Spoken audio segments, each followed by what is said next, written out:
What's going on, guys? Today we're going to start working on a 2000 Camry.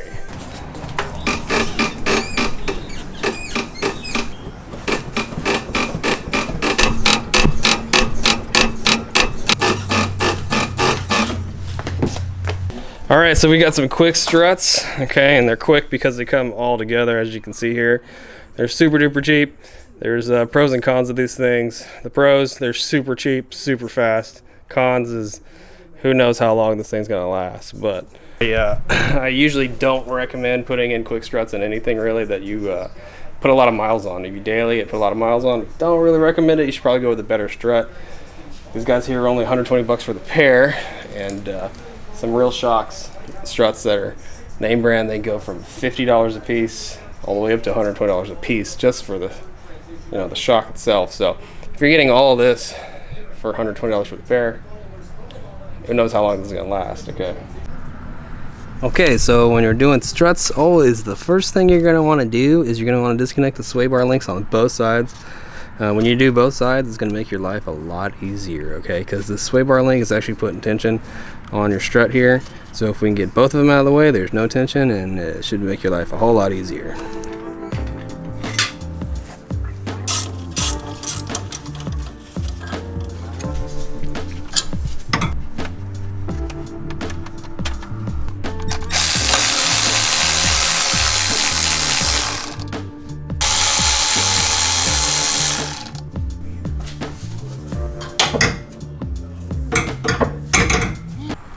Okay, to get to the top of the strut where these nuts are, on this car, you can't do it. You can't do it from the trunk. You should do it from the interior. Okay, so if we look right here, right in here, the nuts are back in there. So we got to take this part of the seat off. And that means that the bottom part of the seat has to come off, and there's usually a bolt down here. Unbolt that, usually it's a 10, and this piece will just lift up. We can get to those nuts back here. So this is the fun part right here, where you can find all the yum-yums underneath the seat. This car's pretty old, so there should be some treasure underneath the seat.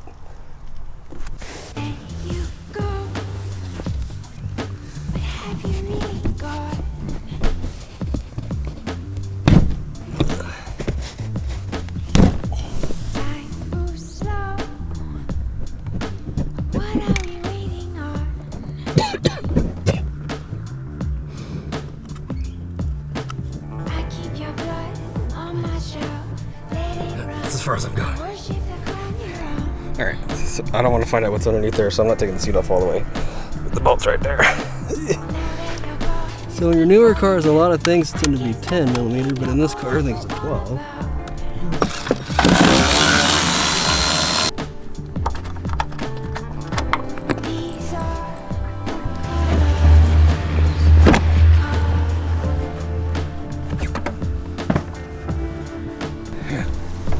So everything seems to be a 12 again. So 12 millimeter, not surprisingly, and long wrenches definitely help you out here.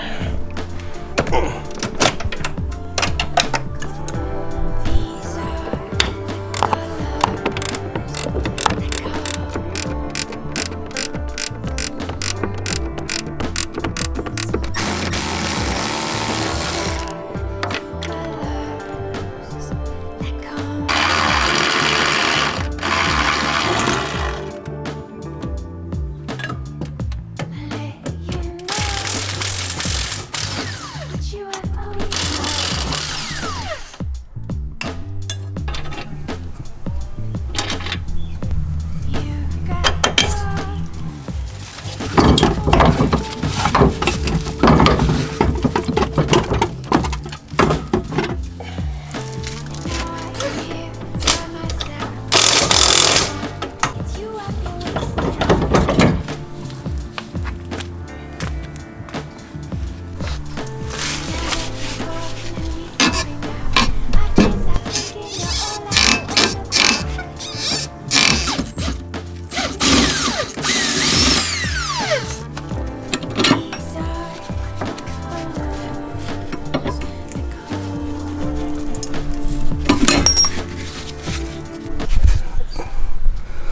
Okay, so this is the bushing that's squeaking. It's still there, it still looks okay. It's not like rotten or damaged or anything.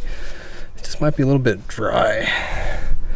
I'll put some silicone all over it to see if I can get it to shut up. And the bushing for this control arm here still looks good too. Still got a lot of spring back here in this. And I'll hit that with some silicone also.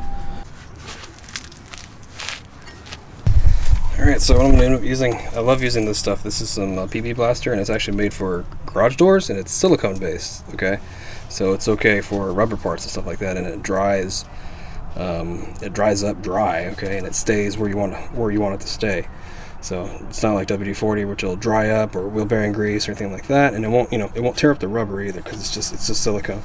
Now PP Blaster makes some lube that's actually just silicone lube, but their garage door stuff, man, it's got some extra stuff in it that makes this stuff work really good. I mean, like, as far as my garage door, it doesn't make any noise at all, but I use this stuff all the time on rubber. Yeah, it'll go on liquidy, and then it'll dry up dry, so we can get it deep down in there,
Alright, so before I tighten these guys up, I'm going to put the jack underneath it and lift this up and kind of get it in ride height position before I tighten that up and put any type of like clamping torque on that bushing, okay? Because if I tighten it like right here, right now, it's going to put some unnecessary twist on that bushing and wear it out even quicker. That might be why it's kind of worn out, because somebody replaced this and just torqued everything down with the suspension drooping. But yeah, it's going to get the jack, stick it underneath here, jack it up, torque it down, and hopefully that squeak's gone.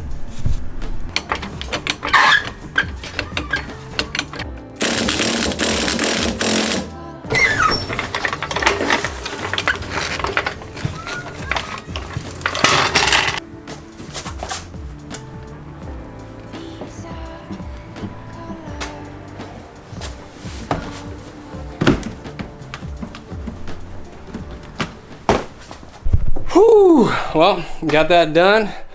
Everything seems to be all good. The back's not as bouncy at all. I don't hear that squeak anymore. It should ride a whole lot better. It should be a lot more safe. Only time will tell on how long those quick struts will last, but hopefully they'll last a long time. Not really what I recommend, but they will get the job done, and they're super quick as far as just slapping them in and out. And those bushings in the knuckles down there, if they do end up making noise, I'm gonna have this car for a little while. If they do end up making noise, I will order those and replace those. But a little bit of lube, that garage door lube made by PP Blaster, good stuff. Silicone based, won't tear up the rubber. It dries up dry, and it doesn't go anywhere. Okay, it doesn't wash away. It doesn't collect dirt. So that stuff works pretty good. I'll leave links down below for everything I use in the video. And if you guys have any questions, just you can leave them down in the comment box below. If you want to see more on the Camry, hit that subscribe button. And if you like the video, do a favor and hit the thumbs up.